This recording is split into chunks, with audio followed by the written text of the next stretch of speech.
Vamos a subirlo, porque yo no los puedo escuchar hasta que estén acá. Hola, ¿qué tal? Perfecto. ¿Cómo estás, Luchito? ¿Se me escucha de Se casualidad? te, se te escucha, se te escucha. ¿Cómo te llamas tú? Perfecto. Yo soy Ronnie, frecuento de vez en cuando en el canal de Ugariza y bueno, estuve comentando tu directo hace poco. Pues, ¿cómo estás? ¿Cómo ha estado la cosa? Bien, gracias a Dios. ¿Vos sos el ortodoxo? Sí, Ah, parece a vos fue el que parece que me he te... hecho conocido. Sí, sí, desde que te insultaron todo, te hiciste conocer. Sí, claro, digamos que fue un evento puntual, pero bueno. Hay algo que me parece curioso, que creo que por lo menos, no sé si vayas a tocar este tema cuando vayas a debatir con Pacheco. Hasta donde tú sabes bien, el argumento de la infalibilidad de la Iglesia se suele presentar en cuanto a cómo podemos describir el fenómeno en la naturaleza propia de lo que es la Iglesia, que es el cuerpo de Cristo, ¿correcto? Exacto. Ok, pero tendríamos que evaluar exactamente, porque tú sabes que Pacheco siempre va a utilizar ese argumento, en el que la iglesia propiamente no fue impecable en cierto sentido y eso como que no sé qué está esa premisa protestante de que eso contradice lo que es la infalibilidad de esa iglesia, porque hubo momentos, hubo periodos de corrupción en cuanto a la liturgia o abusos papal y ese tipo de cosas. Pues no sé cómo tú dirías con ese tipo de temas, sabiendo que no tiene nada que ver con el argumento, pero ¿cómo tú te defenderías con eso? No, que, a ver, acá lo primero que tiene que, yo como católico tengo que demostrar es que los apóstoles pudieron ser instrumento de Dios para comunicar un mensaje infalible a pesar de los errores que pudieron tener los apóstoles. Si él me concede que los apóstoles o sea, a pesar de ser pecadores y a pesar de haber metido muchas veces la pata, Dios los usó como instrumento para dar un mensaje que no puede ser puesto en duda, ¿por qué Dios no podría usar a la iglesia? Entonces ya ahí se termina la cuestión. Porque Él me tiene que demostrar por qué yo no puedo creer que la iglesia no puede ser instrumento de Dios para dar un mensaje que no puede ser cuestionado, como lo fueron los apóstoles y los agiógrafos, si en ambos casos estamos hablando también de personas que terminan siendo imperfectas, moralmente no siempre impecables y todas esas cuestiones, ¿no? Sí, por supuesto. De hecho, yo cuando estuve debatiendo con varios protestantes, eso era en el momento en el que yo me ponía a debatir con el que se me cruzara, siempre y cuando obviamente fuera honesto intelectualmente, pues yo apelaría a dos cosas. Número uno, el argumento estrella que suele usar Arisa con el tema de la asistencia al Espíritu Santo. Ese es increíble. De hecho, de que la iglesia es asistida por el Espíritu Santo, ya podemos entender que la infalibilidad no es propiamente de la iglesia. O sea, sí, pero no en el sentido en el que el protestante asume, porque nosotros estaríamos hablando de una infalibilidad en cuanto a cómo se deriva, por decirlo así. Claro, infalibilidad instrumental o derivada. De hecho, el protestante no puede decir que no. ¿Sabes por qué no puede decir que no existe la posibilidad de una infalibilidad instrumental? Porque el protestante dice que la Biblia es infalible. El protestante no dice Amén. solo Dios es infalible. El protestante dice la Biblia es infalible. Entonces está Dios y está la Biblia como infalible. Ahora, cuando vos le preguntás al protestante, ¿y por qué la Biblia es infalible? Porque la Biblia contiene la palabra de Dios. Ok, entonces, como contenedor de la verdad, la Biblia es un instrumento que Dios ha usado para comunicar un mensaje infalible.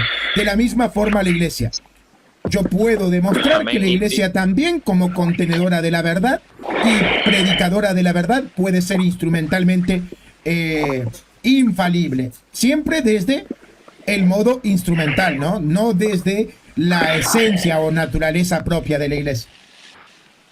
Sí, bueno, es que de cierto modo la iglesia, como hacer efectivamente el cuerpo de Cristo, o sea, sustancialmente sí, pero tendríamos que evaluar exactamente los que gestionan o los que administran esa iglesia.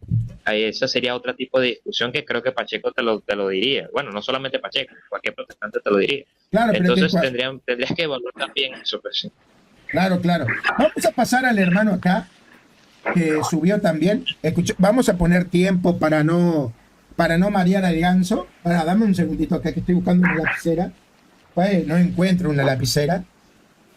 Yo tenía la lapicera, vía por acá, hermano, si no la encuentro. Pero qué lucha, pero qué lucha. Bueno, no importa, ahora ya busco una lapicera. Bueno, hermano, me dijiste que te llamabas Jonathan. Jonathan, ¿qué contás, Jonathan? ¿Todo bien? ¿Y vos? Todo bien, sos argentino, eso se nota a la legua. Soy argentino, soy argentino. Me gustaría conocer Punta del Este, pero bueno, ya se va a dar. Ya se va a dar. ¿Vos subiste acá alguna vez? Y alguna vez fui. Sí, Puede sí. ser, me Sí, suena. un par de veces charlamos. Un par de veces. Yo, yo Contame. creo, yo creo que el punto que estaban charlando siempre es interesante, ¿no? Los puntos que tocabas vos, Luchito, son interesantes, ¿viste? A pesar de que soy evangélico, te tengo mucho aprecio, mucho cariño. Obviamente que no estoy de acuerdo en un montón de cosas, obvio, ¿no? Pero te agarré mucho aprecio. El otro día te vi con Plasencia, que estuviste ahí, que también es otra persona que aprecio bastante. Muy bien ahí. Che, Te vi. Yo creo que el tema de ahora tiene que ver, o sea, lo que estaban charlando, ¿no? Yo creo que lo que te dirían va más por el lado de que es la iglesia, ¿no? Porque siempre el católico asume la iglesia como la jerarquía actual, como la institución que tiene que ver con la curia romana. En cambio, otros te van a decir que no es solo la curia romana, sino que compone a todo lo que es la iglesia apostólica y que está sujeta al Papa, pero que está por todo el mundo, ¿no? claro, pero el tema es que, a ver, si van por ahí, ya sería otro debate. Porque el debate es si la iglesia puede ser infalible o no. Y no estoy hablando de la iglesia católica o de la iglesia protestante o de la iglesia ortodoxa, estoy hablando de la iglesia. Entonces, Claro, por eso, si la persona me dice sí, la iglesia puede ser infalible, entonces todos los protestantes que dicen que no, que la iglesia no puede ser infalible, bueno, en ese caso, ahí tendrían que ver, a ver bueno, cómo. pero viste que el católico, vos que fuiste protestante, ¿no? El católico divide mucho el sentido de las palabras, ¿no? Yo cuando te escucho hablar muchas veces con protestantes o con amigos católicos que vos tenés, como hiciste con Plasencia, generalmente tienen que estar definiendo qué es lo que entienden por cada palabra. Siempre que hay una discusión y hay que andar definiendo todo, es porque en realidad no son claras las cosas. O sea, cuando algo es veraz, es muy claro y sencillo. Y lo que yo noto es que siempre tienen que redefinir o definir qué entienden por cada palabra. Y eso ya me da la pauta de que en realidad todo hay que definir de vuelta Claro, para llegar a yo una... entiendo, y mira, en cierta forma vos tenés razón. Las palabras generalmente teológicas, los conceptos teológicos, no significan lo mismo para el mundo protestante que para los católicos. Por ejemplo, gracia no significa lo mismo, justificación no significa lo mismo, infalibilidad no significa lo mismo, iglesia, incluso iglesia, adoración. Adoración no significa lo mismo. Culto. La palabra culto no significa lo mismo para protestantes y católicos. Pero el tema es el siguiente, que el protestante dice que la iglesia no puede ser infalible. Entonces, Bueno, ahí te hago una salvedad, mira, porque ahí te hago una salvedad, porque cuando vos decís puede o no puede, por ejemplo, mira, Caifás en un momento dijo una palabra y dice, y esto lo dijo no por él mismo, dice la palabra. Si querés buscar el pasaje, dice, sino que él era el sumo sacerdote, le tocaba ser el sumo sacerdote y dijo algo infalible. Es mejor que perezca un solo hombre y no que todo el pueblo, ¿no? Sea destruido. Entonces, si bien él dijo algo infalible, fue infalible, pero no porque él sea infalible en sí mismo, sino porque fue utilizado como medio, como instrumento. Y así es como también, si vos decís, así por decirlo, generalmente la iglesia para el protestante promedio, o no sé si te puedo decir, el protestante histórico, porque viste que hay mucha diversidad, pero la iglesia tiene que ver con un cuerpo místico y no tanto con una institución, ya que la jerarquía puede desviarse. Entonces, cuando la jerarquía se desvía, ahí podemos entrar en el tema de si deja de ser legítimo. No Claro, deja de ser legítimo. claro. Pero No deja de ser una vez legítimo. más, pero pará. ¿Sabes lo que pasa? Es que tu postura Sí. no es una postura compartida por la mayoría de protestantes. Bueno, Ese es el tema. Pero tiene una Pero cosa. pará, aguantame un segundo. Dale, Así le dale, dejamos dale. hablar al hermano ortodoxo también. ¿Ves? Acá está la cuestión. Yo voy a invitar a debatir a Edgar Pacheco. Y yo sé lo que cree Edgar Pacheco porque lo he escuchado y he dialogado con él. Entonces yo voy a debatir con los postulados de Edgar Pacheco. Porque obviamente, hermano ortodoxo, como vemos, no hay una voz oficial que pueda representar a todos los protestantes. Porque el hermano, si bien, escuchen esto, si bien él cree algo distinto a Edgar Pacheco, él sí está representando a un sector de los protestantes, porque acá han subido varios protestantes que sostienen que la iglesia puede ser infalible. Puede ser, y lo sostienen. Solo que ellos hablan de otro tipo de infalibilidad y otro tipo de inspiración, ¿no? Y empiezan a ahí enrollarse un poco. Pero, ¿Qué es claro. lo que cree Pacheco? ¿Qué es lo que cree Ahora después, Pacheco? ahí ya vamos a llegar. Hermano ortodoxo, ¿ves? Este es el gran, uno de los problemas. Pero bueno, se entiende también la postura del hermano. No sé si querés agregar algo. Bien, lo que pasa es que, bueno, pregunto si se me escucha bien. Sí. Lo que es que creo que se me cortó la señal, pero bueno. Es que el problema es que se queda mucho en lo nominal. Esta es una acusación muy enorme que siempre le hacemos a los protestantes, en el que la iglesia efectivamente es el cuerpo místico de Cristo, que no es una institución, pero es que propiamente en la antigüedad, los antiguos cristianos no veían una distinción entre esas cosas, simplemente creían que la iglesia es propiamente el cuerpo místico de Cristo manifestado en una institución legal o una institución visible, básicamente. O sea, no es que o es una cosa o en la otra, si fuera una especie de falsa dicotomía, no, son las dos.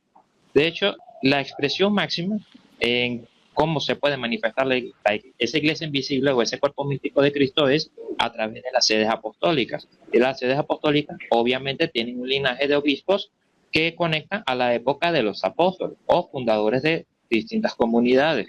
Entonces imagínate, si tú me dices que, ok, la iglesia mística de Jesucristo es, vamos a decir, la iglesia de Juanchito, perfecto, no hay problema. Podemos reconocer que Juanchito sí tiene la iglesia mística de Jesucristo, amén. Pero el problema es cómo podemos corroborar que la iglesia de Juanchito realmente haya conservado la tradición de los apóstoles por casi alrededor de 1903 años, por poner un ejemplo, en 1993 años más o menos, estimado. ¿Cómo tú garantizas que entre esos 1993 años no se haya cambiado o se haya manipulado la tradición en algún periodo? Entonces, la discusión estaría entonces de que si la iglesia mística de Jesucristo, que ni siquiera nosotros podemos ver cuál es realmente, es la que conservó realmente la tradición apostólica, Claro. sino que tenemos que tener un criterio visible que es una institución visible, por en este caso Claro. la iglesia católica. Lo que pasa, vos sabés que justamente acá viene uno de los problemas que tocaba el hermano protestante. El tema de las palabras, que no significan lo mismo. Porque yo entiendo que cuando él habla de institución, él habla de algo muy diferente a lo que propiamente significa la palabra institución, ¿eh? Porque la iglesia por naturaleza es una institución. La iglesia por naturaleza es una institución. Miren, el matrimonio por naturaleza es una institución. El matrimonio. ¿Quién instituyó el matrimonio? Dios. El matrimonio, de hecho, el matrimonio es la primera institución creada por Dios. El matrimonio está instituido por Dios. Entonces, ¿qué es una institución? Y ahí viene la definición.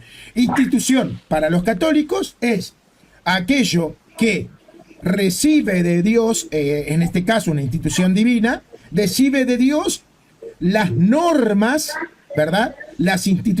Todas las instituciones, porque instituciones justamente tienen que ver con normas. Las normas, las directrices para que la iglesia pueda manejarse, los criterios morales, los criterios éticos, los criterios pastorales, los criterios doctrinales Y todos estos criterios son las instituciones de Cristo para la iglesia. Por ende, desde el instante que Cristo da instituciones a la iglesia pasa a ser una institución. Por eso digo, la iglesia por naturaleza es una institución. Si me permiten añadir, la propia palabra de institución significa algo que fue fundado, algo que fue construido o algo que fue consolidado. En el momento en el que Cristo establece una comunidad o que establece que ciertos individuos, en este caso los apóstoles, tienen alguna prerrogativa o una autoridad para ministrar o predicar el evangelio, y no solamente para predicar el evangelio, sino también para un poquito de manera formal dejar a encargados después de que estos fallezcan, preservar esas comunidades. Literalmente la palabra institución significa algo fundado o algo consolidado, algo que es visible, algo que se puede percibir. Puede ser una institución jurídica, puede ser una institución como comunal.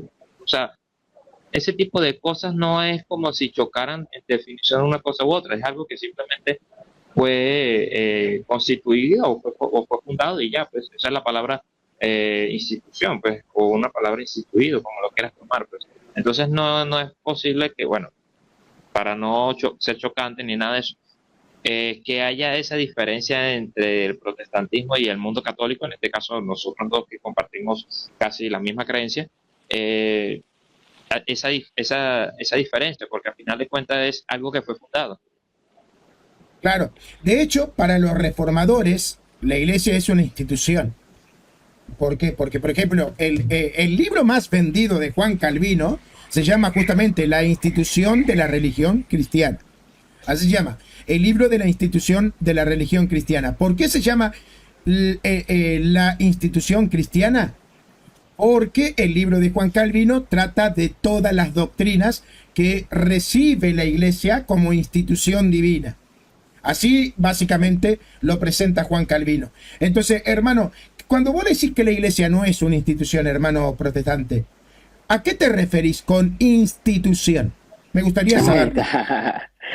Bien. ¿Es para mí o para el chico? No, para vos que sos protestante. Ok. No, sí, mira, está buena la pregunta, porque lo que se puede ver desde un principio es que no se niega una institución como una asamblea, no se niega una institución como una iglesia primitiva, como una organización primitiva.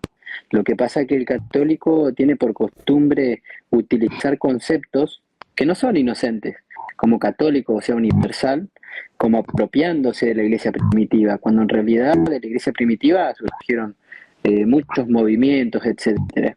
Ahora, cuando uno dice institución, fundación, cuando se funda una iglesia, lo que se suele dejar de lado es que esta institución está dirigida, según vemos en el libro de los Hechos, dirigida por el Espíritu Santo, porque los mismos apóstoles decían, no nos permitió ir para allá, pasamos a Macedonia y después quisimos ir allá y nos lo prohibió, etcétera. Entonces, lo que te va a decir generalmente, según entiendo yo, ¿no?, que obviamente yo no soy infalible, pero según tengo entendido, es que en ese tiempo muchas de las organizaciones o parte de las organizaciones se iban dividiendo ya de un comienzo, y ahí encontramos algunas asambleas en las que se definían cosas, pero asimismo lo que te va a decir el protestante es que como sucede ahora, ¿no?, la curia romana, la jerarquía, se termina apostatando de la fe, y ahí es donde empiezan los problemas, ¿no? Cuando la escritura dice una cosa y la institución visible, por así decirlo, te dice otra, ¿no? Y vos ves contrapuesto. Entonces, no es que se quería hacer otra iglesia, sino que se quería continuar con las verdades que fueron instituidas por Jesucristo, digamos, como la salvación, que ahí, bueno, podemos tocar varios temas que si quieren les hacemos un toquecito a la justificación por la fe, podemos hacer un toquecito por varias aristas que están buenos tocarlas, pero eh, eso es lo que mayormente, lo que yo veo en la historia, ¿no? Bueno, yo no entiendo, sé poco, ¿no? Sé poco, sé que ustedes saben muchísimo más que yo, pero por lo poco que yo entiendo, siempre se fue por el tema de que se desvió se utilizaba, por ejemplo, o sea, la corrupción, etcétera, intentaba justificar, digamos, ciertas prácticas buscando, haciendo eisegesis en la Biblia para justificar otras movidas paganas, otras creencias paganas y hacer una especie de sincretismo. Eso es lo que según entiendo yo que el protestantismo fue tratando de combatir, ¿sí? Pero no hacer otra iglesia, ¿viste? No, se entiende. Mira, Lucho, si me permite responder dame un momento segundito. a él. Sí, dame un segundito dale. y ya te dejo. Mira, Bien. vos hiciste dos afirmaciones y una de las dos afirmaciones justamente está apuntando a lo que la Iglesia Católica predica y no el protestantismo. Te explico cuál. Mira, primero vamos a empezar por la primera, valga la redundancia, ¿no? No se niega la institución cristiana. No se niega la institución cristiana, decís. No se niega esa institución cristiana. Lo que se niega es que esa institución cristiana sea la Iglesia Católica, ¿no? El problema justamente es que ¿quién define cuál es la iglesia que Cristo fundó? ¿Quién define cuál es la iglesia que Cristo fundó? ¿Dónde encontramos esa continuidad? El protestante recién en 1600 va a formar una teoría para poder meterse en esa continuidad, una continuidad que se ve interrumpida por 1600 años. Voy a decir, eso no me parece algo muy continuo que se diga, 1600 años. Porque si el protestante reconoce, mira, acá hay dos formas de solucionar ese problema. Que el protestante diga, nosotros somos la continuidad de la iglesia, pero no es que la iglesia no haya estado por 1600 años hasta que haya llegado Martín Lutero. Es que en el pueblo católico estaba la iglesia. Ok, entonces la iglesia católica es la continuidad, porque vos estás diciendo que ahí estaba la iglesia. La iglesia católica es la continuidad. Entonces, si la iglesia católica fue por 1600 años la continuidad de la iglesia que vemos en la Biblia, no hay necesidad de un protestantismo. La iglesia puede continuar. Segundo, Mira, acá es donde está la afirmación que para mí es problemática. Que vos decís, la iglesia de la Biblia fue dirigida por el Espíritu Santo. El Espíritu Santo le decía a dónde ir, qué hacer, el concilio. Eso es católico. ¿Por qué? Porque nosotros justamente creemos en la infalibilidad de la iglesia, porque creemos que el Espíritu Santo dirige a la iglesia. Ahora, ¿qué pasa? Desde el primer momento hubieron opositores que usaron la Biblia para oponerse al mensaje del Espíritu Santo. ¿Vos te crees que los judíos que querían la circuncisión, ellos venían sin Biblia a debatir con los apóstoles? No, ellos venían con las Escrituras y decían, no, las Escrituras nos manda circuncidarnos. Ahora, ¿a quién escuchamos? ¿Al Espíritu Santo que guía a la iglesia? ¿O a la interpretación de un sector que usando a la Biblia se opone a la autoridad de la iglesia? Porque la pregunta es bien fácil. ¿A quién le hablaba el Espíritu Santo para dirigir a la iglesia? ¿A los laicos o a los líderes? La pregunta se responde sola, ¿eh? El Espíritu Santo usaba a los líderes. ¿Puedo meter un bocadito? No, vamos con el hermano ortodoxo. Vamos en orden. Bien. A ver. Es que es problemático la gran cantidad de cosas que dijo, no por tratar de manera injusta ni nada, solo que me parece curioso eso, pues no te creas que es un ataque personal ni eso.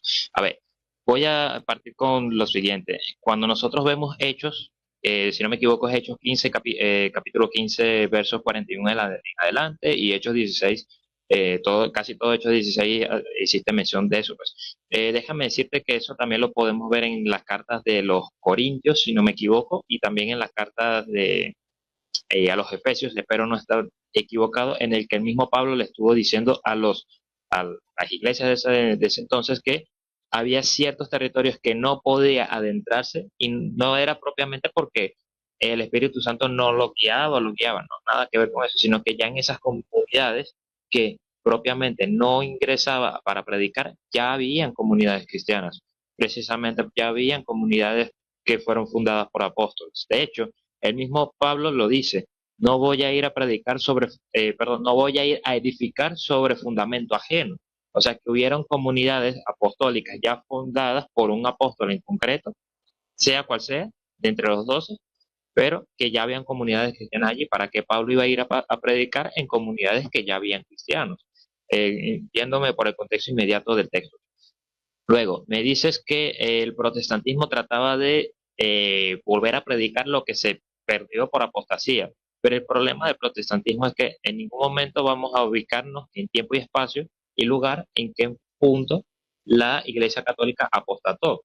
Por lo menos yo puedo decir, a partir de 1054, la Iglesia Católica de Roma apostató. Yo puedo decirlo con toda seguridad. ¿Por qué? Porque nosotros tenemos un linaje histórico que nos conecta al siglo segundo, que entre los colaboradores o los discípulos de los apóstoles que fundaron iglesias en Oriente. Pues yo puedo decirlo, pero ¿en qué punto de la historia ustedes pueden decir que la Iglesia Católica se desvió? En cambio, si ustedes dicen que la Iglesia Católica de Occidente, que es la de Roma, apostató y estuvo predicando un mensaje que contradice las enseñanzas de Cristo y los apóstoles, bueno, entonces deberían de buscar a las otras iglesias que estaban todavía con una conexión histórica a los apóstoles, deberían de hacerse ortodoxos, o mejor aún, deberían de hacerse miafisistas, deberían ir a la iglesia de Asiria, a la iglesia etíope, o etcétera. Pues, entonces, si ustedes tratan de resguardar o de restaurar una especie de evangelio que se perdió por la Iglesia Católica, pues deberían de irse a otras de las comunidades que tienen conexión histórica, como en el caso de la Iglesia Ortodoxa. Y aparte de eso, otra cosa que me pareció curioso, bien, que tú nos dices que no, la intención no fue formar otra iglesia, perfecto. Yo les puedo conceder eso. Los protestantes nunca tuvieron la intención de predicar una iglesia distinta sino que de restaurar el mensaje que se perdió. Pero el problema es, o sea, ¿qué define o quién determina en qué punto se perdió ese mensaje y exactamente cuál fue ese mensaje que se perdió?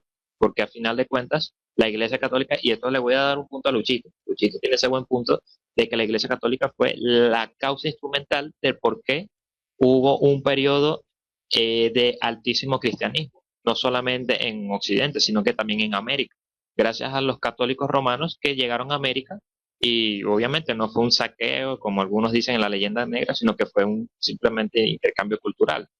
Entonces, imagínate, nosotros, la gran mayoría del mundo conoce el cristianismo gracias a la Iglesia Católica. Nosotros estábamos, bueno, bajo dominio musulmán, los turcos nos cayeron encima, pues no podíamos hacer nada, pero no podemos negar que la Iglesia Católica de Occidente ha predicado el Evangelio fielmente. Entonces, tendrían que justificar en qué punto apostató la Iglesia y darnos razones de por qué apostató a la Iglesia. Ahora sí. Dale, hermano, te Ok, escuchamos.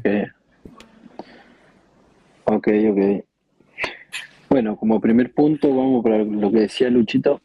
Este, cuando menciona que la iglesia no continuó o algo por el estilo, no me acuerdo exactamente la palabra porque no estoy anotando, pero una de las cosas que hubiera anotado, si no después voy a buscar una lapicera, pero es que dice, el tema de la continuidad de la iglesia, yo veo como una, no sé si se está cayendo, generalmente se cae en una falacia de antigüedad. Por ejemplo, como que porque algo es antiguo, es lo verdadero. Entonces, por ejemplo, me acaba de mencionar de que, por ejemplo, los ortodoxos dicen que en el año 1054, ¿dijiste? 1054, si mal no recuerdo, ok. Eh, Ahí ellos dicen que la Iglesia Católica Romana apostató.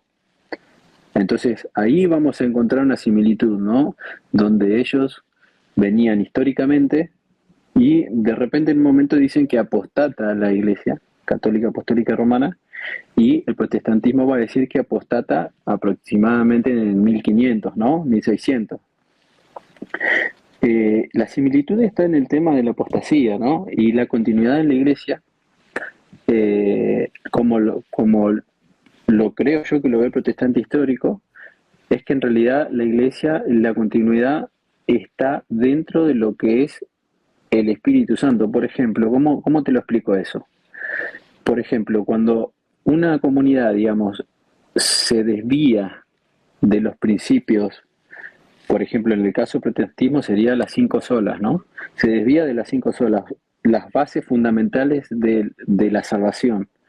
Entonces, esa comunidad ya cayó, por ejemplo, no sé, judaizante, etcétera. Pero la continuidad sería por los que siguen las doctrinas fundamentales para la salvación. Ahí continuaría la persona, porque en realidad, como si mal no recuerdo, la Iglesia Católica Apostólica Romana dice que hay personas que participan de la iglesia y que pueden ser salvas. Si bien no le dicen que son salvas, pero le dice que pueden ser salvas a medida que participan de la iglesia. Esa participación muchas veces no está relacionada ni tampoco íntimamente relacionada con una participación institucional en cuanto a la organización católica apostólica romana, sino como se menciona en el pasaje que dice que los que sin ley mueren, sin ley serán juzgados, y los que con ley mueren, por la ley serán juzgados. Entonces, lo que también te dice es que se participa de la iglesia. Entonces, una persona, una comunidad, una continuidad de lo que es la iglesia mística y espiritual que Jesús fundó, va a continuar a pesar de la apostasía, católica, a pesar de que en el caso de los ortodoxos que se dividieron, va a continuar dentro de los ortodoxos y va a continuar dentro de la Iglesia Apostólica, Católica Apostólica Romana, siempre y cuando las personas que están dentro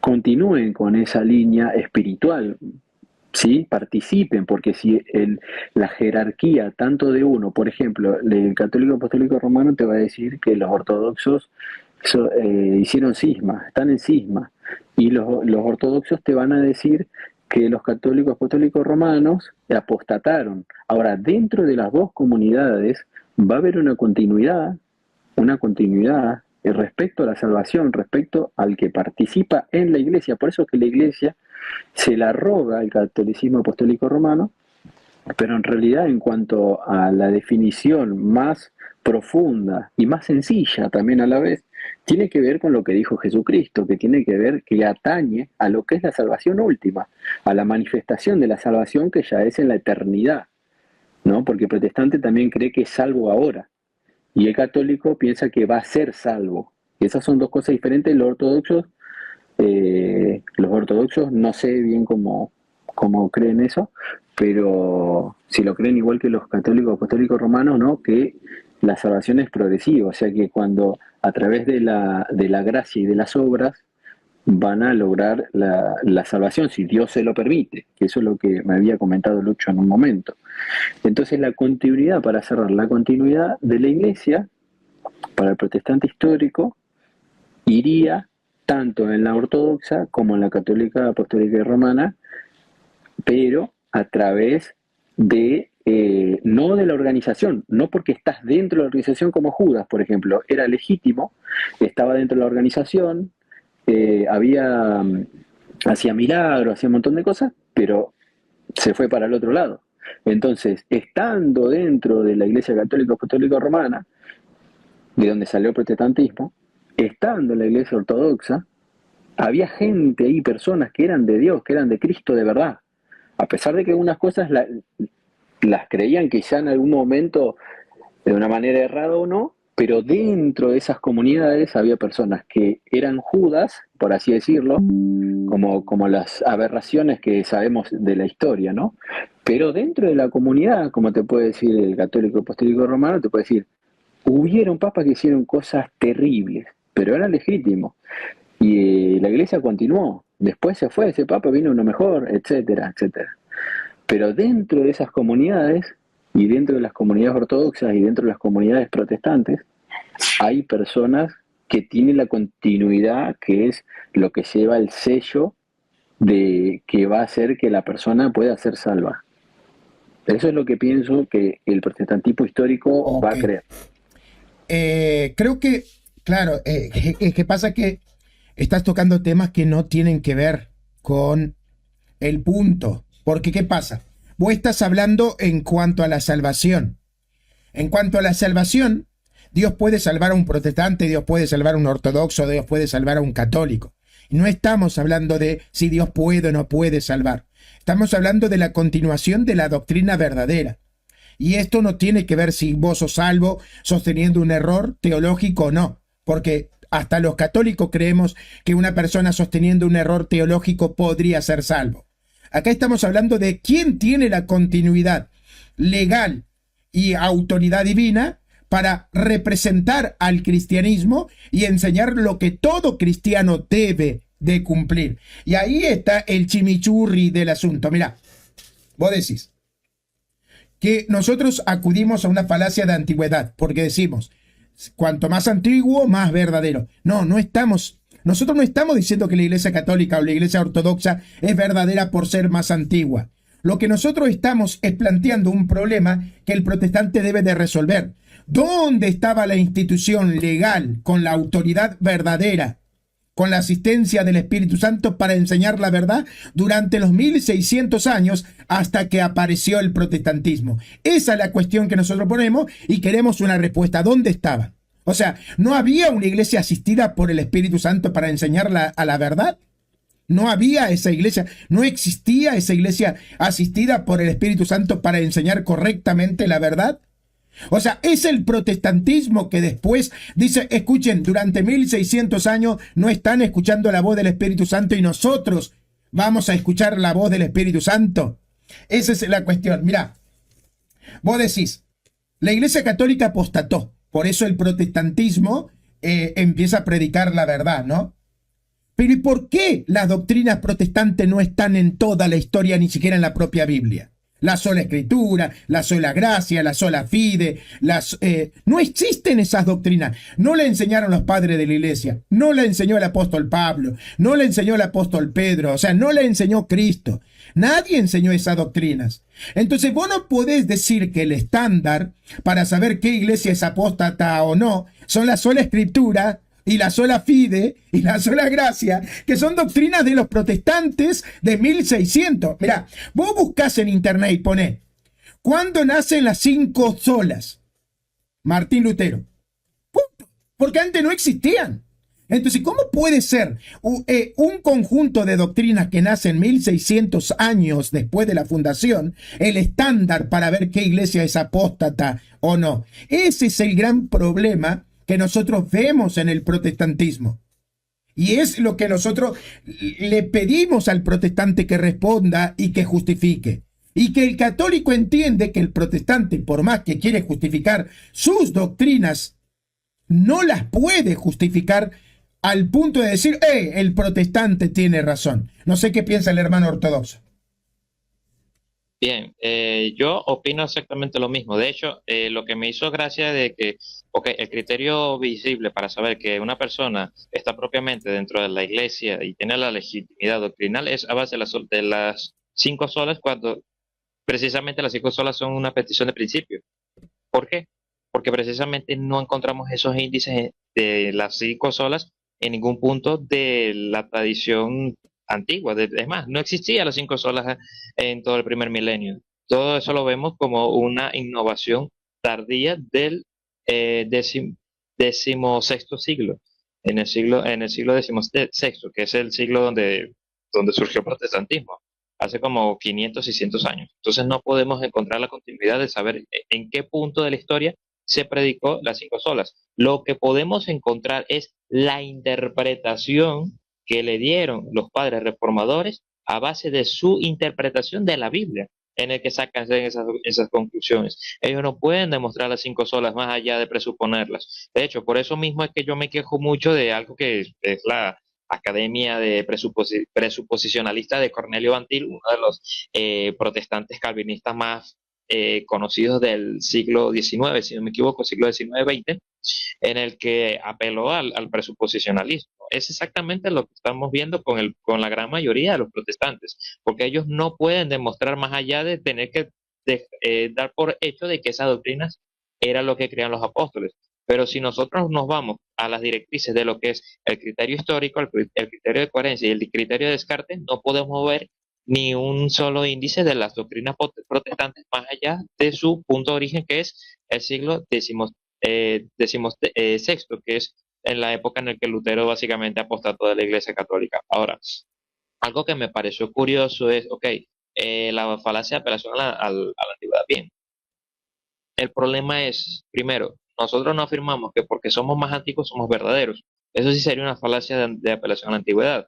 Aún si nosotros afirmáramos de que porque somos más antiguos somos la iglesia verdadera, no choca con no cae en una falacia de antigüedad. ¿Por qué? Porque nosotros, para tener un criterio de poder justificar que lo que nosotros creemos es propiamente lo que creían los apóstoles, es a base de la tradición. Y la tradición, propiamente, su definición etimológica es aquello que se cree que se ha transmitido de generación en generación. Eso es la palabra tradición. Entonces, si nosotros apelamos a la tradición, nosotros tenemos un criterio de que a lo largo de la antigüedad, mientras más antigua sea la sede, mayor veracidad tiene de haber conocido a los apóstoles y de haber heredado esas enseñanzas apostólicas. Entonces, no caemos en una falacia. Es más, ustedes tendrían que justificar las doctrinas protestantes como una falacia de petición de principios. ¿Por qué? Porque principalmente no pueden justificar lo que creen, sin más allá de presuponerlo de antemano, cayendo en una especie de círculo vicioso. Nosotros también tenemos un círculo, pero es que tenemos que distinguir entre un círculo vicioso, que es aquello que se cree sin necesidad de justificar, y aquello que se cree pero que tiene razones suficientes para creerse, o sea, que podemos justificarlo. Nosotros tenemos un círculo virtuoso, pero ustedes no, ustedes tienen un círculo vicioso. Y bien, para culminar, porque me gustaría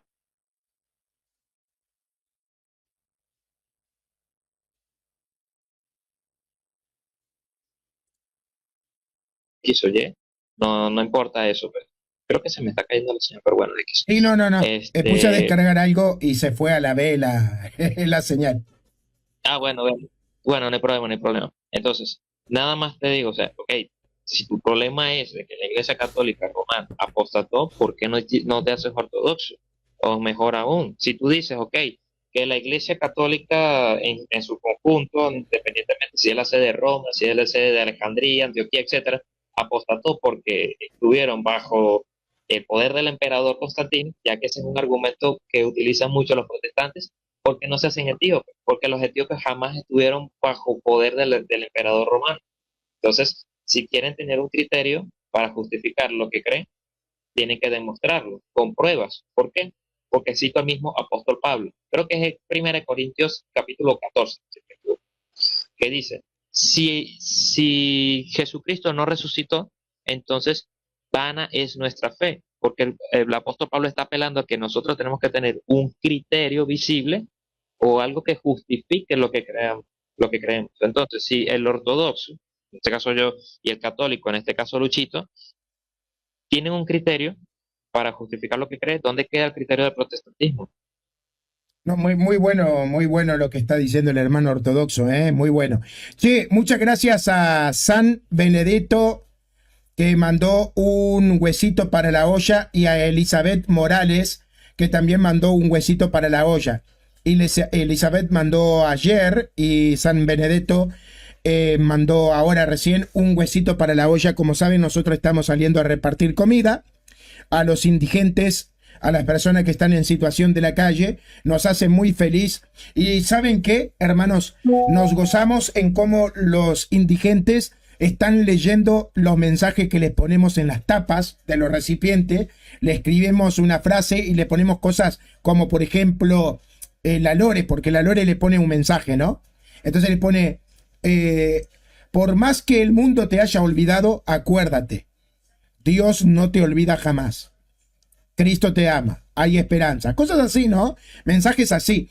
Entonces, cuando nosotros salimos a repartir, vienen los indigentes y nos dicen, che, mirá que estamos guardando las tapitas porque estamos leyendo esas frases. Claro, porque a veces ellos se sienten mal.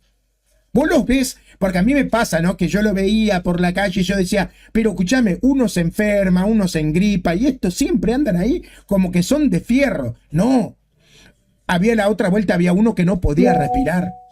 Había uno que no podía respirar. Por el frío se ve que se agarró algo, una congestión o vaya a saber qué, y estaba mal. Imagínate en la calle, no podía respirar. Entonces, claro, en esos momentos ellos se aferran a lo que tienen y agarran las tapitas, leen, ¿no? Y le da cierta fuerza, cierta esperanza y esas cosas. Es muy interesante lo que Dios está haciendo con esas personas que están recibiendo un plato de comida, gracias a todos los que apoyan, ¿eh? Bueno, querido hermano evangélico, te escucho. Hoy está complicado porque somos 2 contra vos, ¿eh? No, no hay problema, no hay problema. Está interesante, me encanta lo que están exponiendo, está buenísimo. A mí me gusta que me hagan pensar y me gusta que pongan en tela de juicio las cosas. Está buenísimo. Y más personas que se nota que han estado viendo el tema hace tiempo ya. No, mira, por ejemplo, cuando hablamos de las 5 solas, yo creo que por mi parte, cuando lo escucho me parecen afirmaciones gratuitas, ¿no? Por ejemplo, cuando alguien pone en tela de juicio, no sé, la Asunción de María, o cosas por el estilo, ¿no? Y dicen, ¿dónde está en la Biblia? Y dicen, no, pero yo no tengo las reglas, solo la Biblia, yo tengo otras fuentes. Bueno, perfecto.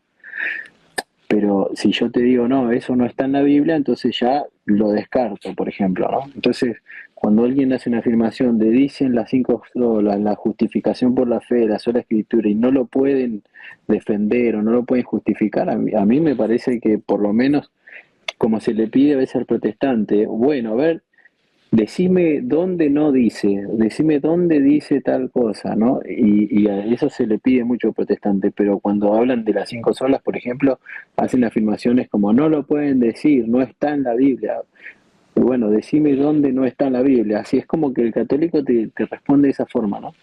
Igual yo lo entiendo, porque es algo retórico más que todo, como para que la audiencia piense que eso no existe, cuando en realidad las 5 solas yo la veo muy claro, digamos, si bien las entiendo de una manera un poquito más profunda y que lleva más tiempo, la justificación por la fe y la sola escritura, o sea, el propósito que tuvo esa premisa, ¿no? En su momento, dado al abuso de la jerarquía. Pero bueno, yo entiendo que siempre van a ser afirmaciones así, sin probar nada, porque es lo que vende, digamos, lo que puede hacer que la audiencia diga, sí, es así, ya que la audiencia debe ser la mayoría católica. Pero bueno, si ustedes lo prefieren, porque ya no estamos yendo del tema, yo no tengo problema de tocar por arribita las 5 solas o así, Claro, como que me acuerdo, mirá. porque no tengo ahora a mano, digamos, porque tengo el celular en la mano y tendría que usar el celular mismo. No, te entiendo. Ahora, sí podríamos tocar esos temas, por arribita. Por ejemplo, por ejemplo, el tema de la justificación solo por fe. Vos me decís, el católico, el ortodoxo solamente apelan a la retórica. No es retórica. ¿Sabés por qué no es retórica? Solamente retórica. Porque yo te puedo demostrar que la Biblia no menciona la justificación solo por fe, pero sí menciona la justificación por fe y obras. Entonces, si yo como católico creo en la justificación por fe y obras, la Iglesia Católica me enseña que la justificación es por fe y obras. Voy a la Biblia y la Biblia me dice justificación por fe y obras, literalmente, y me dice literalmente que la justificación no es solo por la fe. Entonces, no es retórica, es lo que estamos leyendo. Porque, por ejemplo, Santiago dice literalmente, ven que no es solo por fe la justificación. Básicamente así lo dice Santiago. ¿Ven que no es solo por fe que se justifica el hombre? Entonces, si la propia Biblia ya me está diciendo que no es solo por fe, Santiago, entonces la pregunta es, ¿le creo a Martín Lutero o le creo a Santiago? ¿Quién tiene más confiabilidad ahí? ¿Santiago como apóstol o Martín Lutero como una persona que nace en el 1600 y se pelea con las autoridades de su iglesia, con razón o sin razón? Yo le voy a creer a Santiago. No sé el hermano ortodoxo, a ver, ¿qué dice? Ok. Me parece curioso que apeló no solamente a Santiago, de hecho el mismo Pablo lo dice. Capítulo 2 de Romanos, verso 13, si no me equivoco, pero nos está diciendo que no solamente los oyentes de la ley serán salvos, sino los hacedores de la ley serán salvos, básicamente. Entonces, aquellos que obedecen a la ley, aquellos que obedecen con fe las leyes de Dios, evidentemente son salvos. Lo mismo dice Santiago capítulo 2 verso 21-24, si no me equivoco, que cuando dice que Abraham fue justificado no solo por la fe, sino que fue justificado también por las obras. El hecho de obrar no necesariamente significa o es indicio de que las obras salvan en ese sentido. ¿Por qué? Porque estaremos cayendo en pelagianismo. Pero sí tenemos que tener mucho cuidado de entender propiamente a qué nos estamos refiriendo con obras. Algunos dicen que no, las obras son fruto de la fe. Bien, eso es muy occidental, pues eso es muy de teología agustiniana. Pues de hecho nosotros no creemos que las obras sean producto de la fe. De hecho nosotros creemos que las obras, en cierto sentido, alimentan esa fe que nosotros tenemos. Pero esa fe por ser propiamente don de Dios. No de que las obras sean propiamente un producto de la fe, no, sino que las obras son las que alimentan esa fe. O sea que es necesaria las dos. Y de hecho, no solamente creo que tenemos referencias de Santiago y Pablo, creo que también tenemos referencias del mismo libro de Génesis. Creo que capítulo 4 entre capítulo 3 o capítulo 4 cuando Dios le dice a este Caín, hacer lo bueno para que seas justificado, seas santificado, algo así, porque si no vas a caer en perdición. Algo así le dice a Caín. Pues. Y estamos hablando de Génesis. Entonces nosotros tendríamos que tener un criterio del Antiguo Testamento que dé indicios de que las obras son necesarias para la salvación. Es más, todo el Antiguo Testamento es un ejemplo perfecto de que las obras, cuando nosotros entendemos obras es por la obediencia a Dios, pues evidentemente es necesaria para la salvación, no solamente física, sino también espiritual. Y como llega a Cristo, el mismo Cristo nos lo dice, no viene a abolir la ley, sino viene a cumplirla.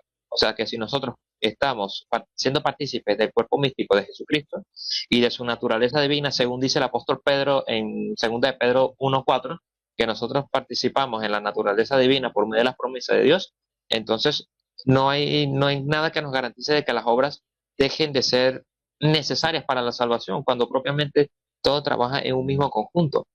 Entonces, me parece curioso eso, y aparte me parece más curioso todavía que si prefieren apelar a Lutero con el tema de la sola escritura, y Lutero lo que hizo básicamente fue casi eliminar el libro de Santiago del canon bíblico. No solo eliminar el libro de Santiago, sino que también eliminar el libro de Apocalipsis. Muy problemático eso. Es más, si no me equivoco, Lutero, por querer caerle bien a los judíos, apeló al texto Masoreta, en el que habían eliminado completamente los deuterocanónicos, que evidentemente eran palabra de Dios para los mismos judíos del territorio de Egipto. Entonces, tenemos un grave problema allí, pues apelar a las autoridades de los reformadores. ¿Por qué? Porque los reformadores básicamente rompieron todo lo que los conectaba con el cristianismo del primer milenio. Ok, hermano protestante, te escucho, vamos arriba. Disculpate, hermano Perfecto, muy protestante, porque al hermano le interesante. digo hermano ortodoxo o te digo hermano protestante, No hay eh, problema. para que sepan que estamos hablando de un católico, un ortodoxo y un protestante. Acá se repudrió. Porque ustedes saben, ¿no? Protestante, ortodoxo y católicos representan al cristianismo. Esa es la realidad, ¿eh? El cristianismo se ve representado por católicos, protestantes y ortodoxos. Así que bueno, acá esto es una verdadera reunión ecuménica. Esta es una verdadera reunión ecuménica, donde estamos reunidos para debatir y no para hacer sincretismo, ¿no? Pero te escucho, hermano Dale, dale, protestante. dale. Bueno, tocando por arriba el tema de la justificación por la fe, o mejor dicho, por la sola fe, esto sería, a ver, sería el tema de la justificación por la sola fe no quita las obras, lo que hace con las obras es decir de que no por obras para que nadie se jacte. O sea que las obras no son las que te justifican, según lo que dice literalmente también la Biblia, sino que la fe, porque cuando dice, ustedes se acordarán de los pasajes, ¿no? Cuando dice, porque con la boca se confiesa para salvación, pero con el corazón se cree para justicia. Con el corazón se cree para justicia. Entonces, la intervención de las obras tiene que ver con la evidencia, porque dice, muéstrame tu fe sin obras, y yo te mostraré mi fe. Entonces, lo que va a decir el protestantismo histórico es que las obras evidencian la legitimación, ¿sí?, de la justificación ya obtenida por la fe, porque se creyó con el corazón para justicia y se confesó para salvación. Entonces, la premisa principal no va a ser que las obras no tienen nada que ver con el hecho, sino que están entrelazadas, pero no es por las obras. Si no, en vano hubiera muerto Cristo si por las obras hubiéramos sido salvos. Las obras lo que hacen es mostrar la legitimidad de la fe, porque habían personas que decían tener fe y era solo de palabra.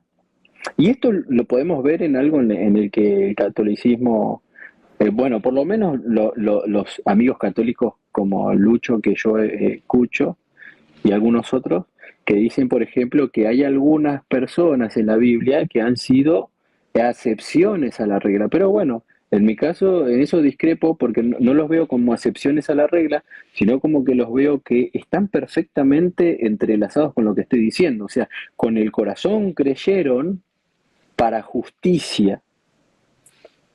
Con el corazón creyeron para justicia. Entonces fueron justificados a través de la fe y no tuvieron que hacer obras. No se les exigió hacer obra y eso uno podría decir un acto soberano.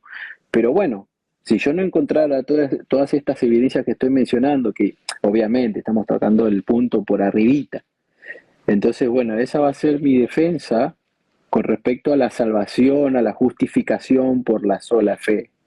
Te entiendo. Mira, sobre el verso que vos mencionás, el verso literalmente dice así: porque con el corazón se cree para la justicia. Y yo diría, tiene sentido lo que dice el hermano. Parece ser que solamente con el corazón y el creer, esto aplica a la justicia. Pero mira lo que dice después, pero con la boca, dice, pero. No dice y con la boca, como si fueran dos cosas que van de la mano, sino hay un pero. Pero con la boca se confiesa para la salvación. Pablo está diciendo, con el corazón se cree para justicia, pero con la boca se confiesa para salvación. Entonces, ¿qué pasa? Si no confiesa con la boca, ¿creer no basta?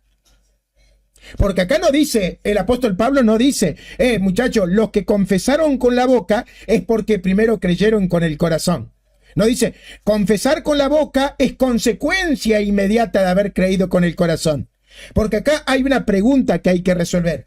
¿Existe la posibilidad de que una persona haya creído con el corazón, pero creyendo con el corazón pueda cometer el pecado de negar a Dios por causa de ahora haber permitido entrar la duda? Y obviamente que yo digo, sí, existe esa posibilidad. Cree con el corazón, pero después con las propias obras niega lo que ha creído, cayendo en un pecado de apostasía. Entonces, es interesante porque acá Pablo parece estar añadiéndole a la fe, al creer, una obra, la obra de publicar lo que se cree, la obra de confesar, porque confesar públicamente es una obra, por eso hablar es un acto. Hablar es una obra como tal, porque hablar es un acto. Si yo digo que una persona está hablando de Cristo y confesando su fe, está obrando. ¿Qué es lo que está haciendo? Bueno, está predicando de Dios. En otras palabras, está obrando. Y dice el apóstol Pablo, con el corazón cree para justificación, pero con la boca está predicando para su salvación. No dice solo con creer es salvo. Dice, cree para justificación, pero predica y habla para la salvación. ¿Ves? Entonces, una vez más, esto parece ir en consonancia con lo que dice Santiago. ¿Ven que el hombre no es justificado solo por la fe, sino que también por las obras? Y después concluye Santiago y dice, porque las obras perfeccionan la fe, dándole la razón al hermano ortodoxo. Dice, porque las obras perfeccionan a la fe.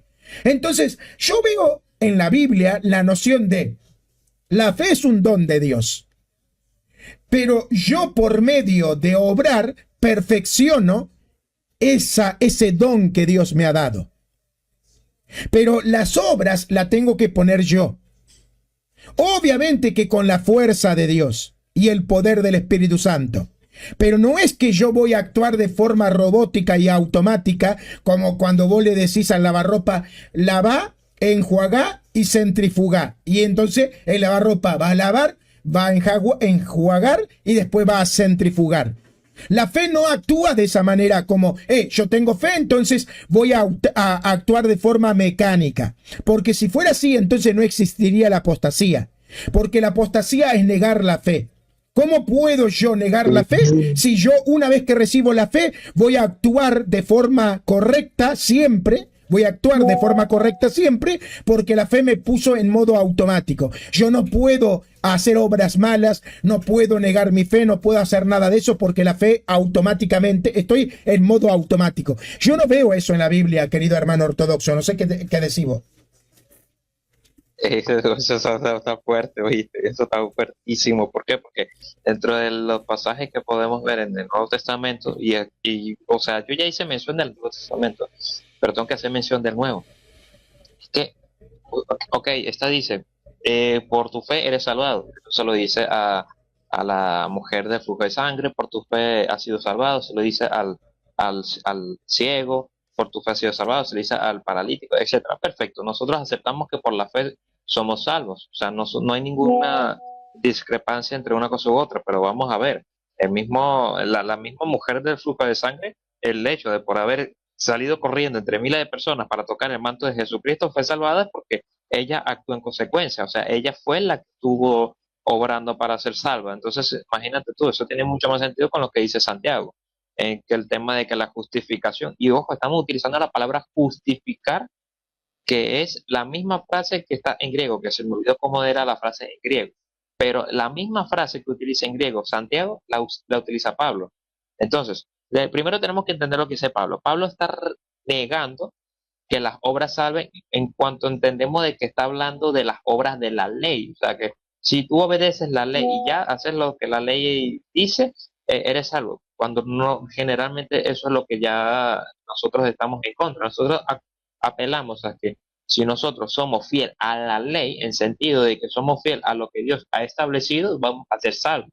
No necesariamente yo voy a cortarme el prepucio y ya por eso soy salvo. Pues no funciona así. Nosotros tenemos que distinguir entre un paradigma de otro paradigma. El paradigma que nosotros partimos es que no es necesario seguir las obras de la ley para ser salvos si tenemos a Cristo, sino que más bien nosotros seguimos la ley que Dios estableció para que nosotros seamos salvos, que ese es otro paradigma completamente distinto. Ok, hace rato me pareció curioso que tú dijiste, si fuera por el caso de las obras, entonces la redención de Cristo no hubiera sido necesaria, pues eso es una falacia de hombre de paja. ¿Por qué? Porque efectivamente, porque ese sacrificio de Jesucristo eh, fue perpetuado, por decirlo así, fue perpetuo, es que da mayor sentido a que las obras que nosotros estamos hablando tengan, como decirlo, influencia en la perfección del ser humano. ¿Por qué? Porque gracias a la resurrección de Jesucristo es que las obras tienen sentido. ¿Por qué? Porque esas obras las instituyó Cristo. Cristo fue la persona quien instituyó ese tipo de obras. Entonces, es como que tú me digas, no, pero si el bautismo salva, entonces no va a ser necesario, no fue necesario que Jesús muriera. Claro que sí, Jesús tuvo que morir para que el bautismo efectivamente pudiera salvar. Entonces estamos hablando de una secuencia. Jesucristo consolida una regla, Jesucristo muere, es perfeccionado, es resucitado, es ascendido al cielo, y esa obra que instituyó Jesucristo es efectivamente el recurso que Jesús utiliza para que el creyente pueda ser salvo aquí en la tierra.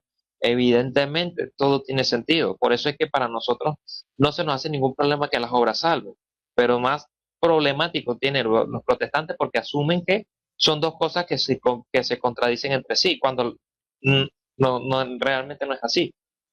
Una cosa depende de la otra. Las obras dependen de Cristo, de la resurrección de Cristo. Porque sin la resurrección de Cristo, esas obras que nosotros creemos no tendrá sentido. O sea, esas obras que nosotros decimos dependen propiamente de Jesucristo.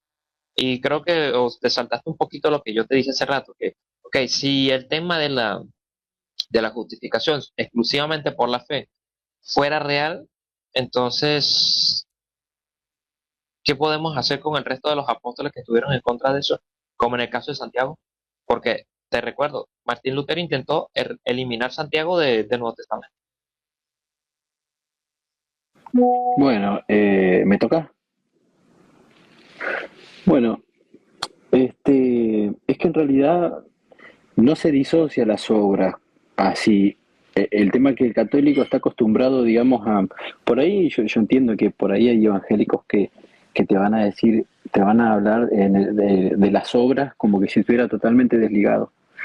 Pero las obras, como lo dije hace un ratito, las obras, eh, por ejemplo, si vos querés profundizar un poquito más, la salvación, la salvación sí fue por una obra, por la obra de Cristo en la cruz, porque Él hizo la obra, pero por cuando dice eh, por la fe y no por obras, para que nadie se jacte, ahí te está dando la premisa de que no te puedes jactar de tus obras. Yo entiendo que ahí el catolicismo le va a dar una explicación, pero yo te voy a dar una explicación que vas a ver que es muy plausible, aunque tal vez, como ya tenés una idea preconcebida, no la aceptes o sí. Vos fíjate que cuando dice obras, no se está desechando todo lo que tiene que ver con las obras y no se está desechando Santiago, sino que se está diciendo que las obras van juntamente con la fe, pero no es lo que te salva, ¿entendés? Lo que te salva es la fe. La obra, la obra es una evidencia, ¿sí? Porque cuando dice con el corazón se cree para justicia, y recién Luchito estaba explicando, con el corazón se cree para justicia, te está diciendo que la persona, ¿sí? Es justa cuando cree, como Abraham dice, fue justificado por la fe.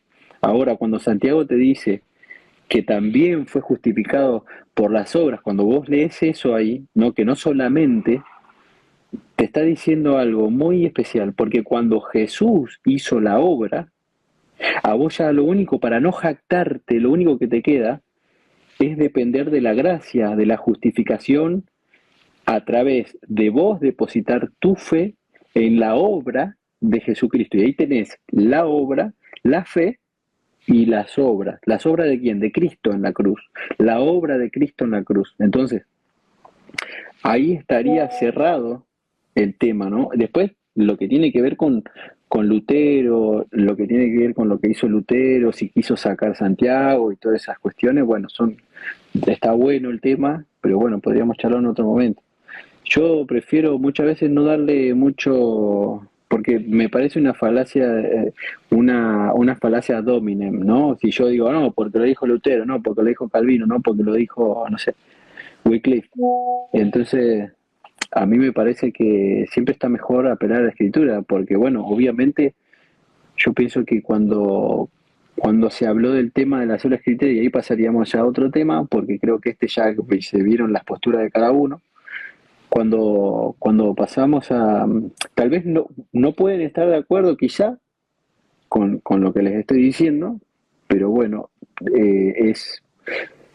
sí se puede decir, te puede gustar o no, pero es plausible lo que te estoy diciendo, ¿no? Que la obra es la obra de Cristo y que la gracia, a través de esa gracia uno pone la fe en la obra de Cristo y esas obras de la persona que cree y confiesa esa persona, obviamente es perfeccionada esa fe, es perfeccionada, pero eso ya tiene que ver con un caminar, porque dice la fe es perfeccionada con las obras, tiene que ver con el proceso que te habla, por ejemplo, Gálatas capítulo 5, versículo 22, o cuando te habla Gálatas capítulo 6, donde dice de sembrar para el espíritu, el fruto del espíritu, que parte del fruto es la fe, dice amor, gozo, paz, paciencia, etcétera. Entonces, el tema de la sola escritura, si quieren, no sé si Luchito quiere decir algo, si no ya arranco por ahí.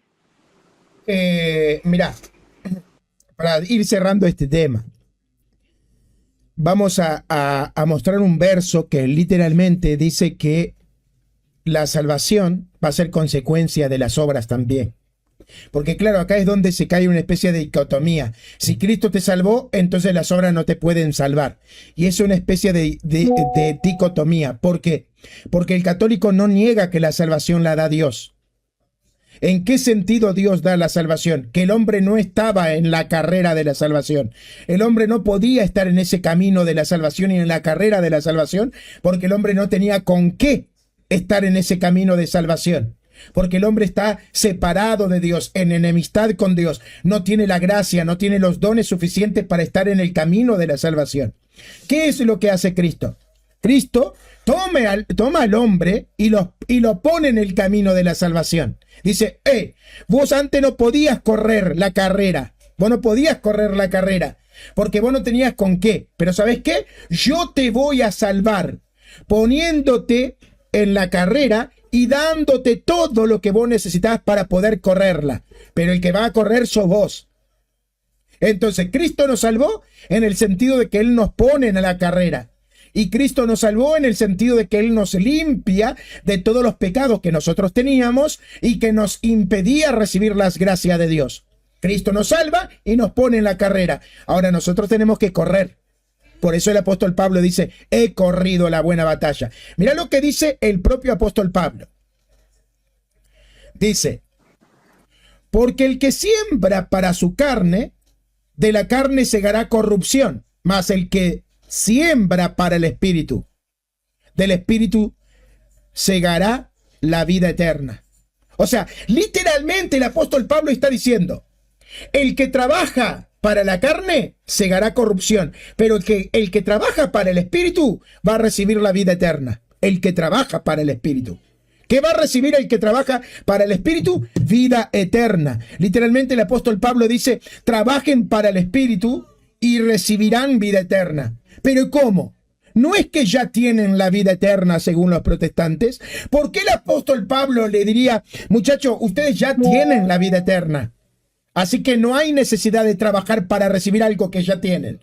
Sin embargo, el apóstol Pablo dice, trabajen para el Espíritu y recibirán, en tiempo futuro, recibirán la vida eterna. Esto no parece ser muy protestante, parece ser más católico, más histórico, ¿no? Ahora, les voy a poner un ejemplo que a mí me da la sensación que es en el problema que cae el protestante. Por ejemplo... Apaga un cachito dale, no pasa nada. La cámara, pero estoy acá. Dale. Por ejemplo, hay un muchacho que está en la casa tranquilo, está así, viste, mirando, mirando Tom y Jerry, ¿no? Bueno, ya nadie mira Tom y Jerry, yo que soy terrible boomer.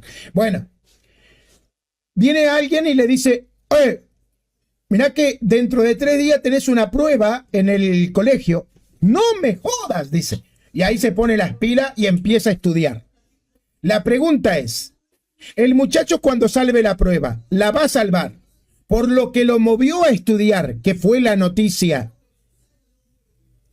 ¿O la va a salvar por el esfuerzo que puso? Porque el muchacho fue movido por algo. ¿Por qué fue movido? Por la noticia y por lo que generó en su interior. ¿Qué generó?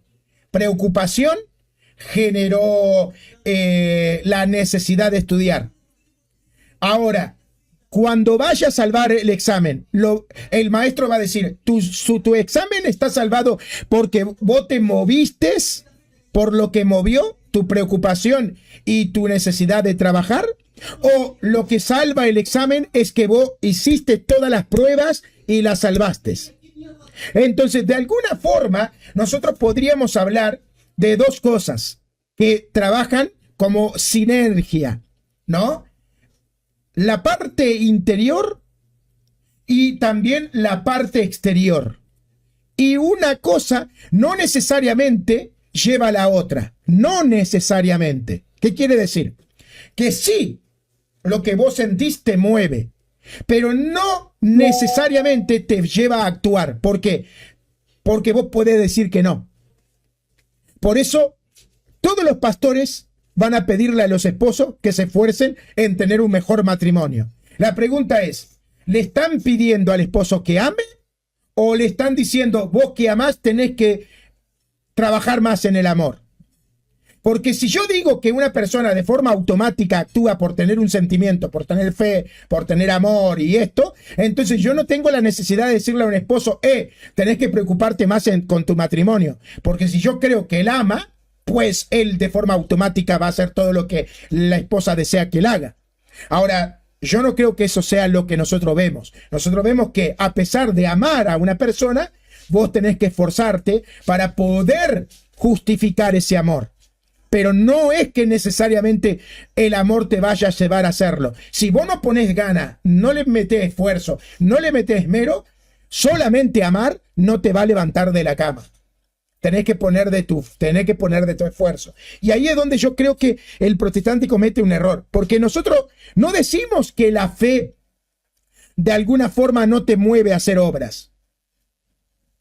Lo que nosotros decimos es, la fe sí te mueve a hacer obras, pero no de forma en la que vos te puedas no negar. Sí, te puede negar.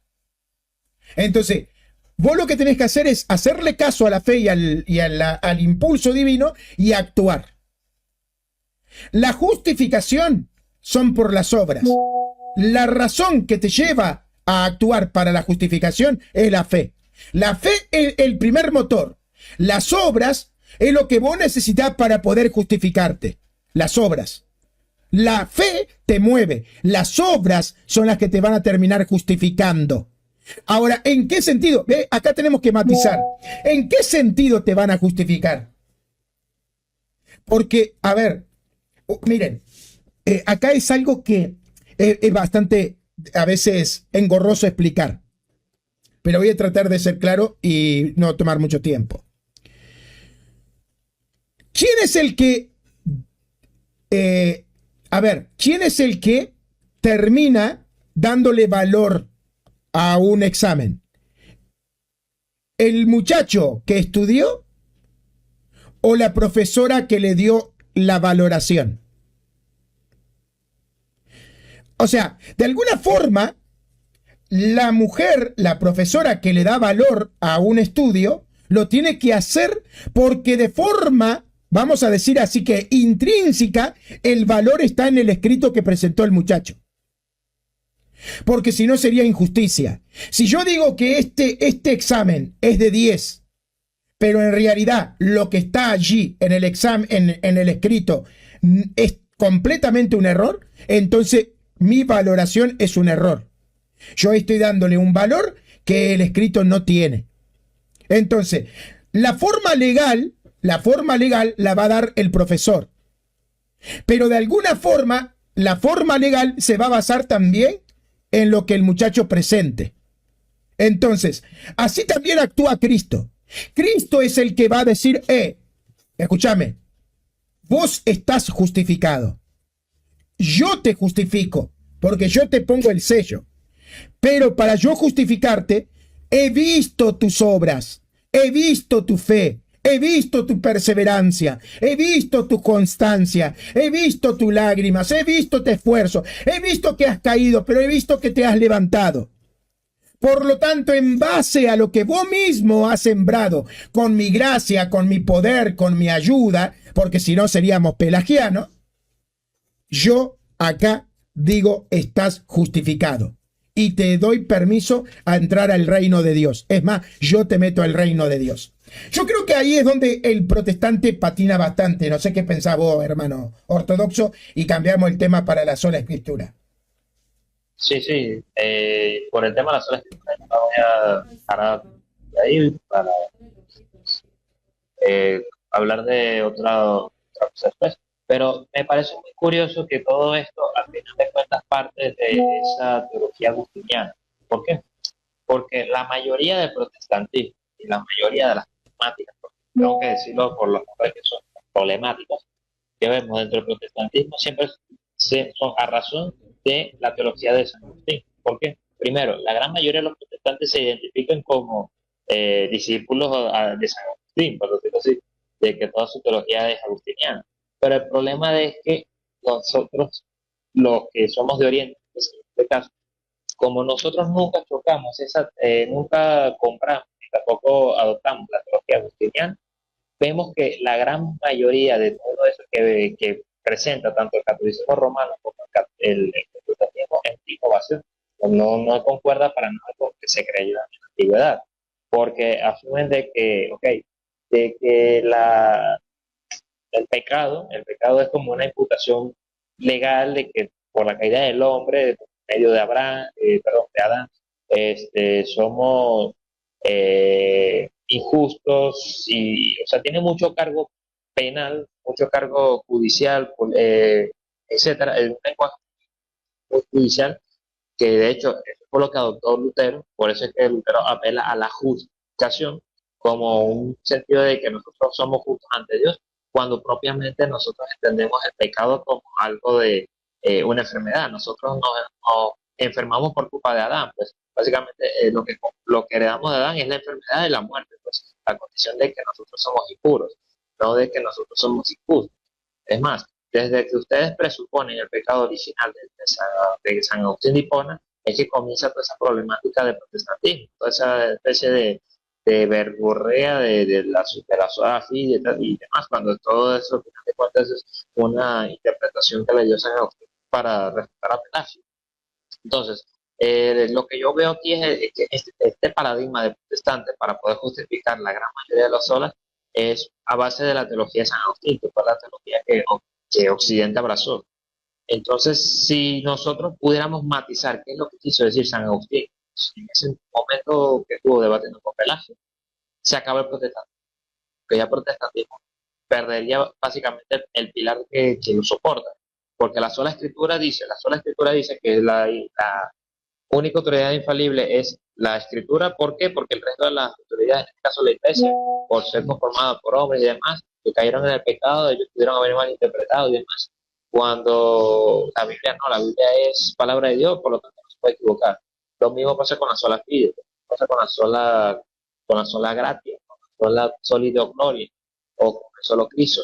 ¿Por qué? Porque al final de cuentas están presuponiendo el pecado original.